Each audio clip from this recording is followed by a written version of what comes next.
Kami sekarang berada di Lanja, Kalimantan Barat yang menjadi gerbang utama menuju Taman Nasional Danau Sentarum. Kami memutuskan makan siang sebelum melanjutkan perjalanan. Warung makan ini juga menjadi tempat pertemuan dengan motoris sekaligus guide kami selama di Danau Sentarum nanti.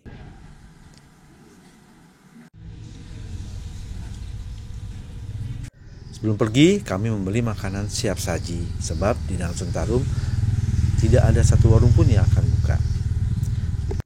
Nah, sekarang kita pergi ke dermaga. Guide kami yang juga bernama Dodi, seperti nama saya alias Abah, sudah menunggu. Bang Dodi juga bekerja sebagai ranger di Taman Nasional Danau Sentarum. Saya namanya Dodi. Sama Dodi. Ini Ibu Dodi. Jadi ada 3 Dodi di sini. Baik, kita mau belanja dulu BBM. Udah, tinggal tahu.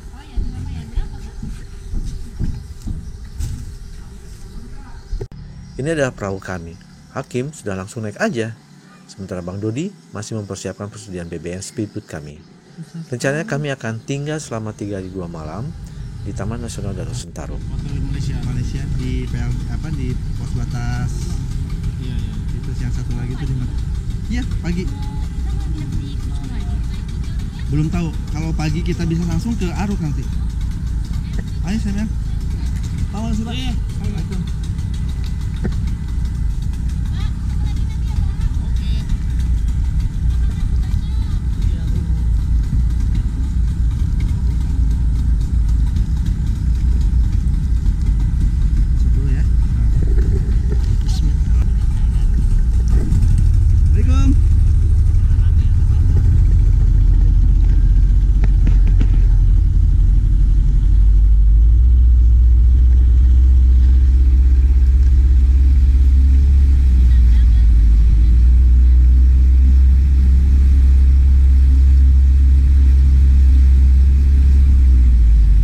Rumah warga di Lanjak sebagian besar memiliki dermaga kecil. Perahu maupun speedboat menjadi kendaraan penting di kawasan ini.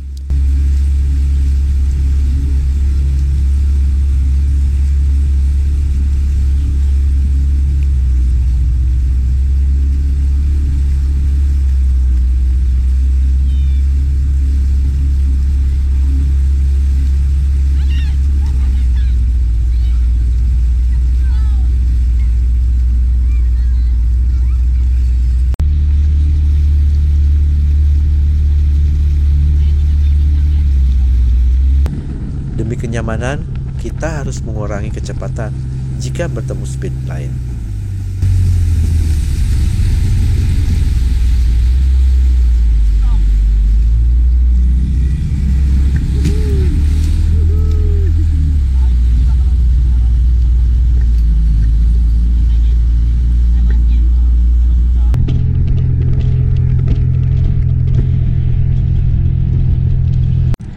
Menaiki speedboat dengan kecepatan tinggi seperti ini adalah pengalaman pertama bagi kami.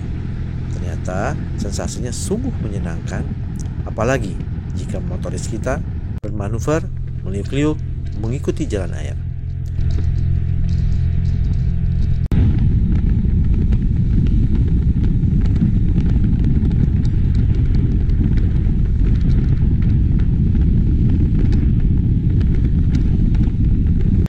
Perjalanan ke kantor resort terkenal sekitar 2 jam.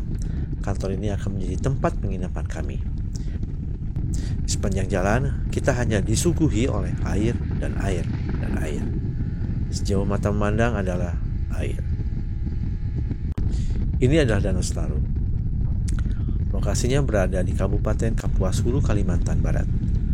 Danau ini terbentuk oleh limpahan air Sungai Kapuas ketika musim penghujan tiba. Kawasan seluas 1.300 km persegi ini tergenang air selama 10 bulan dalam setahun. Untuk menjelajah kawasan ini memang kita harus diantar motoris yang terampil dan hafal jalan. Sebab kita tidak akan pernah menemukan rambu-rambu maupun penunjuk arah. Sementara bagi kami yang awam, pemandangan di danau ini hampir sama saja, yaitu air dan pohon. Oh ya, bicara tentang pohon, tanaman yang muncul dari air ini bukan perdu, melainkan pohon yang ketinggiannya bisa lebih dari 6 meter. Lumayan tinggi ya. Pohon-pohon yang lebih pendek tentu akan terendam dalam air. sebab rata-rata kedalaman air di Danau Sentarum bisa mencapai 6 hingga 8 meter. Menurut guide kami, Bang Dodi, petugas Taman Nasional sebenarnya bisa menggunakan kendaraan roda 2 melintasi jalanan ini. Namun itu hanya terjadi ketika musim kemarau tiba. Waktunya sekitar 2 bulan saja dalam setahun. Namun selebihnya mereka harus menggunakan speedboat untuk menuju kantor Resort Terkenang.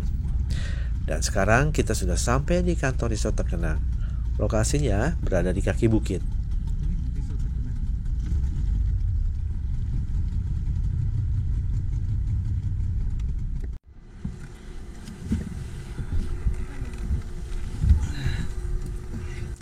Barang bawaan kami tidak banyak.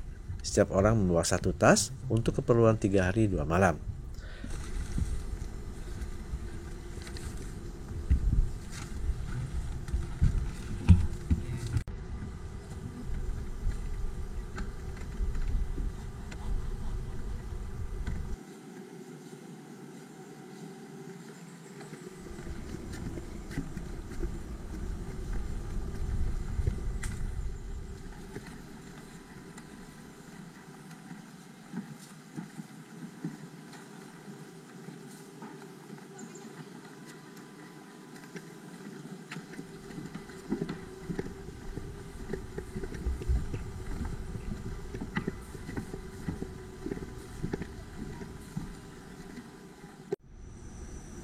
Pada malam hari, kantor Resort Terkenang menggunakan genset solar untuk penerangan.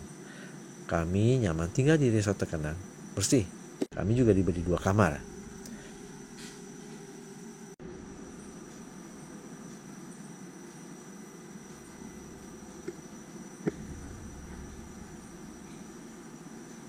Malam ini kami menginap di kantor resort di Terkenang, di Taman Nasional Danau Sentarum.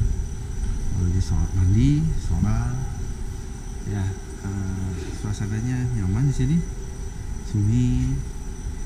Dan sekarang kita sedang menunggu makan malam yang disiapkan oleh warga untuk kami. Ini kondisi dari kantor resortnya.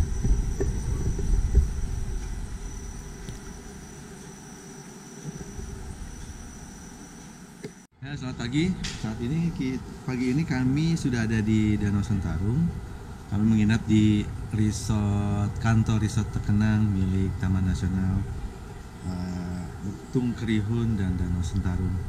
Hari ini rencananya kami akan keliling ke kawasan Danau Sentarum, tapi pagi ini delay dulu karena kondisi cuaca seperti ini, hujan.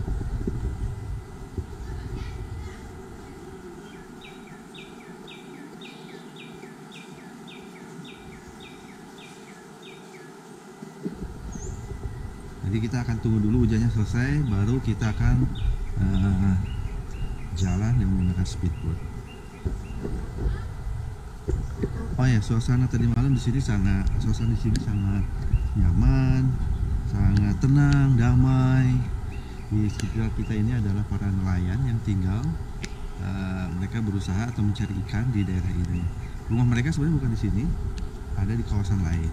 Jadi ada tempat kerja mereka yang tinggal bersama keluarganya. Yang mereka cari ikan, tentunya ikan hias, ikan untuk dijual untuk konsumsi.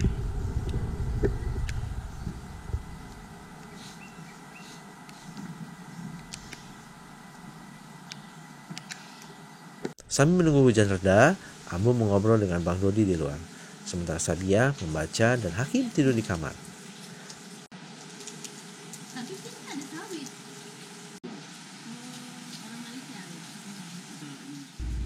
Menginjak siang, hujan mulai reda. Kami sekarang mulai mengeksplorasi Danau Sentarum.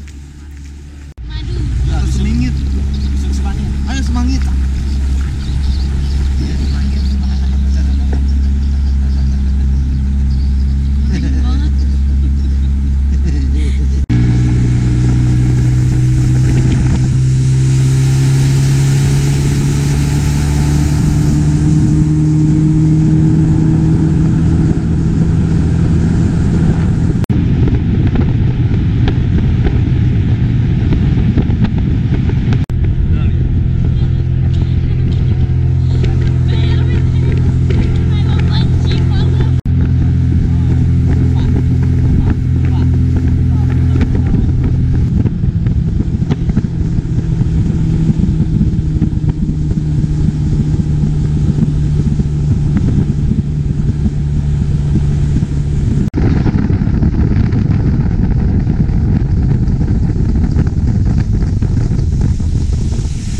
Memasuki perkampungan, laju speedboat harus dikurangi. Bang Dodi tidak mau kehadiran perahunya dapat membuat gelombang air yang tidak nyaman bagi warga. Perkampungan ini sebagian besar berada di area perbatasan Taman Nasional Danau Sentarum. Mereka telah tinggal bergenerasi di wilayah ini sebagai petani dan nelayan. Salah satu kontak dengan dunia luar, bahkan hingga ke Pontianak, bisa menggunakan kapal besar ini selama 15 jam. Jarak tempuhnya mencapai 700 km. Di dalamnya terdapat kamar penumpang dan dapur.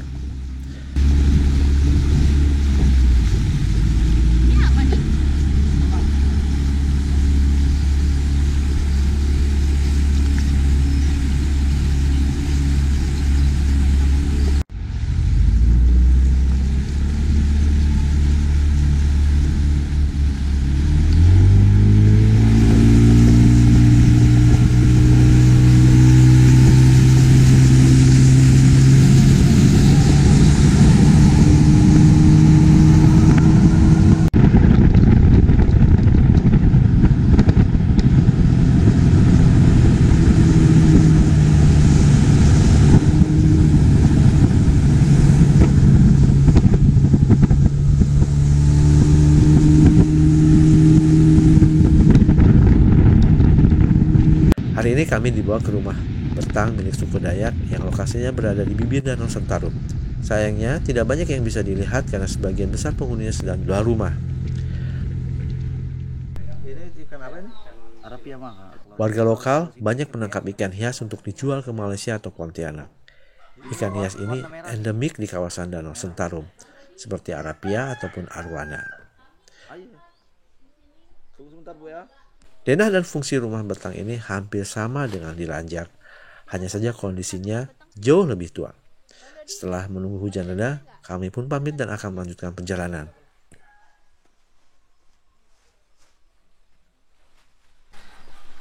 Ya, alhamdulillah tadi baru saja kita kunjungi rumah betang. Menarik sekali ya cerita-ceritanya. Di itu ya, di TN ya. Apa namanya, banyak sekali kearifan lokal dan juga ilmu yang kita tadi dapatkan. Selanjutnya akan mengunjungi tempat budidaya madu. Kenapa beliau berhenti?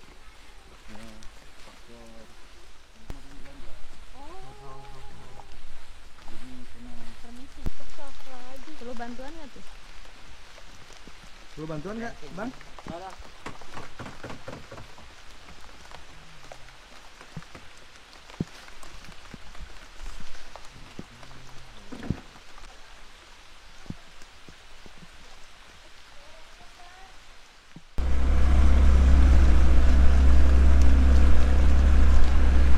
Perjalanan sekarang dilanjutkan ke Koperasi Pengumpul dan Produsen Madu Hutan Danau Sentarum. Walau hujan, perjalanan tetap dilakukan karena lokasinya searah pulang ke kantor resort terkenal, tempat kami menginap.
Sekarang kita sudah tiba di kampung yang dituju, yaitu kampung produsen madu hutan asli Danau Sentarum.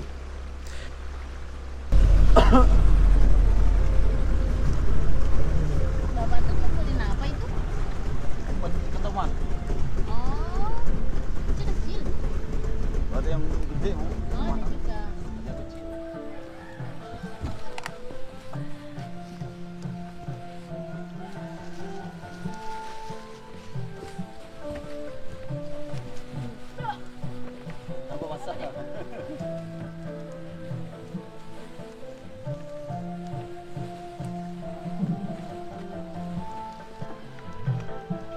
Ini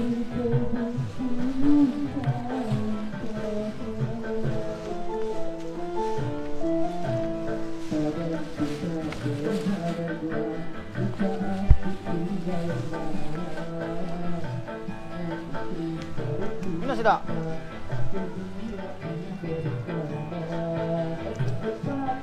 Dapur warga berada di luar rumah.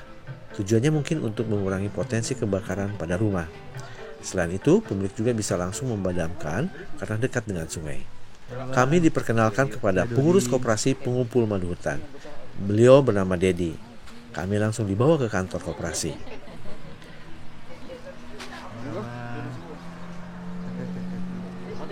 Begini dulu lah.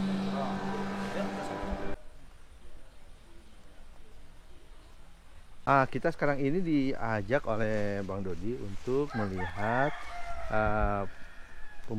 pengumpulan dan madu hutan Kalimantan, ya disebut dengan ini ruangannya adalah APDS, Asosiasi Periau Danau Sentani. Wow, Kita tahun ini kemarin dapat 25 ton 1 tahun. Banyak sekali. di tahun 2019 kemarin, 2018 20 ton lebih. Itu dijualnya kemana? Kebetulan kemarin kita di tahun ini kemarin tidak ada kontrak.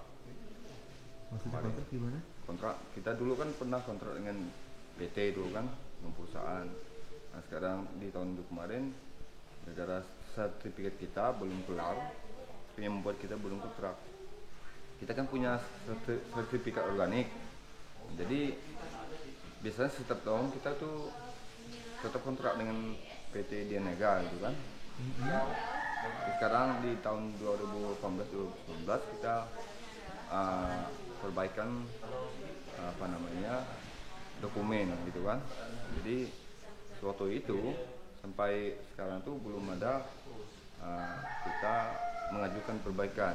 Tapi di tahun ini kita mulai mengajukan untuk perbaikan itu. Ini kalau 1 tahun lebih, 1 tahun lebih, 2 tahun tahan madu dia. ini tidak Nah. akan rusak atau apa itu? Memang sih ada berubah sedikit, cuman dinyatakan rusak enggak. Gitu. Sekarang dijualnya bisa menghasilkan berapa ya nih? Kalau dijadikan duit ya, Hah? kalau 25 ton itu kita rata-rata dibeli ke petani 130.000 per kilo kali 25 ton. Sekitar 2 M lebih, 3 M lebih kan? 3 M lebih. 130 kali 25 ton. 130.000 ya per kilo ya? Kali 25 ton. Iya, 3,2 M. 3,2 miliar. Ya. Ini dari berapa petani madu yang kumpulannya? Itu dari 350 anggota. Setelah dikumpulkan berarti petani nggak dapat uang karena masih belum ada kontrak atau gimana? Untuk sekarang mereka tuh masih cari channel sendiri ya. Misal mereka dapat, mereka bisa ambil. Karena apa di sini tidak tidak vakum gitu kan, masa-masa perjanjian. Yang jelas mereka tuh kalau ada sebelum kita kontrak belum ada uang, mereka boleh menjual sendiri. Gitu. Nah, kalau ada kontrak, mereka tetap bertahan dengan kontrak itu. Itu produksi harian berarti kalau 130 bisa berapa kilo ya? Kalau untuk proses Satu petani itu satu petani itu rata-rata paling bawah itu 50 kilo 50 kilo per orang. per hari. Itu per musim, Per musim itu berarti berapa? per kali panen gitu kan. Panennya berapa tahun sekali? Panennya 2 tahun 1 kali. 2 tahun 1 kali. 2 tahun 1 kali. Bisa juga biasa 3. Bisa 3 kali dalam 1 tahun. Oh, ini kan dibudidaya bukan dari hutan ya, Pak? Ini bukan Lihat. hutan. Ini bukan budidaya. Liar. Pak, ya. Ya. Kualitas madu itu apa aja sih parameternya? Maksudnya Madu yang baik itu madu yang baik itu kalau jujur kalau punya kita, yang lain kita tidak tahu lah. Kalau punya kita itu ada struktur masing-masing, ada keputusan masing-masing di setempat. Jadi di situ di setiap pengurus itu semuanya udah paham dengan madu yang benar atau enggak tuh kan. Nah, sekarang Beda ini gimana tuh? bedanya gini. Kalau madu yang asli ini kita campur dengan telur, dia pasti masak. Tapi dia kalau dia campur dengan telur, dia enggak masak berarti bukan asli. Oh, Kena masaknya itu gimana sih? Jadi kayak Kayak matang. direbus matang. gitu? Iya, matang. dengan air panas. Oh, Kuningan gitu. kuningan telur itu dicampur dengan madu, kita aduk dengan rata itu, dia akan matang. Oh, Arti telurnya tuh kuningan tuh kan. Kalau dia tidak matang berarti dia bukan asli. Macam-macam sih penemuan mereka tuh bisa korek api itu kan bisa nyala gitu kan. Nah itu. Tapi kalau bagi saya itu telur tidak bisa dibohongin. nggak bisa bohongin ya? Ini tikung, jadi Tikung. sebenarnya bisa dibuat sendiri gitu ya? Bisa buat kita ibu sendiri. Maksudnya supaya madunya, Lebahnya hinggap, kita pasang. Beda dengan yang lalau. Kalau lalau itu dia hinggap memang kayu yang alami. Kalau ini kita buat sendiri.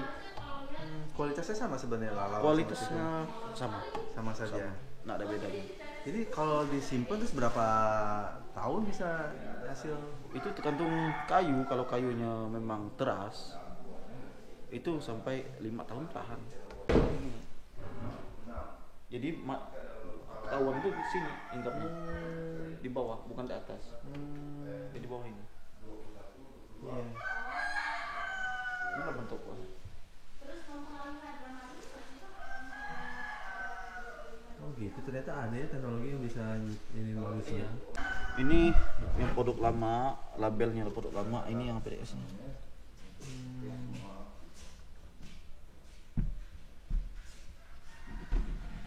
UKMW. Ini kok ada hutan Sumbawa? Ini.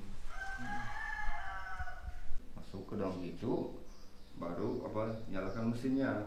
Nanti pakai listrik semua kan. Panas jadinya dia? Enggak? Dia enggak panas sih, cuma panasnya beda. Oke. Dia tuh menyedot kadar airnya ya. Jadi airnya ngambang gitu? Iya, Bisa akan dibuang. tersedot ke sini. Oh gitu. Dia ngambil Kayak penguapan gitu ya? penguapan. Oh, evaporasi gitu. Tapi ini tidak ada madu yang sedang diuapkan ya? Ya, kosong, masih kosong. Belum mulai.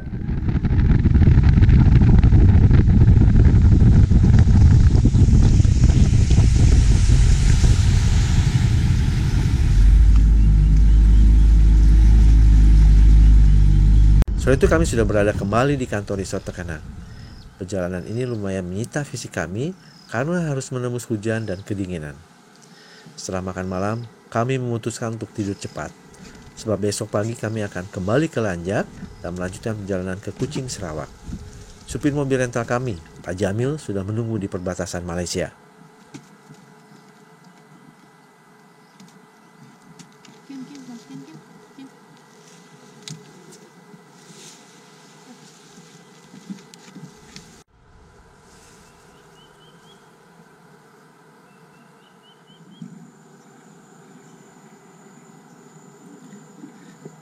Seperti hari kemarin, cuaca pagi itu juga kembali mendung. Kami berangkat dari kantor Resort Tekanang sekitar jam 8 pagi. Kami sedikit bergegas karena khawatir akan hujan di perjalanan pulang nanti. Si abang.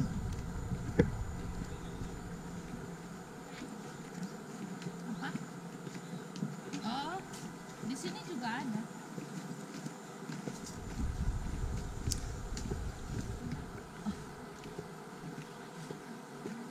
Makanan dia.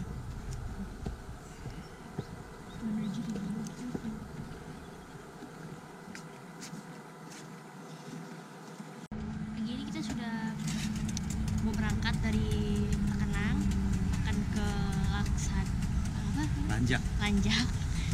Lanjak dan akan pergi ke Sarawak lagi dalam jam 8. Oke.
Petualangan kami di Danau Sentarum sungguh berkesan. Kami menjadi paham bahwa peranan Danau Sentarum sangat penting bagi warga maupun bumi. Kekayaan sumber daya alamnya sangat melimpah, mulai dari pemasok air tawar, ikan, hingga oksigen bagi bumi. Semoga Taman Nasional Danau Sentarum tetap terjaga hingga anak cucu kita kelak. Amin.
Akhirnya kami tiba di Lanjak. Kami berterima kasih sekaligus pamit kepada Bang Dodi yang menjadi kawan perjalanan kami di Danau Sentarum selama 3 hari terakhir. Selanjutnya kami akan pergi ke PLBN Nangabado untuk kembali masuk ke Sarawak. Habis atas segala sesuatunya.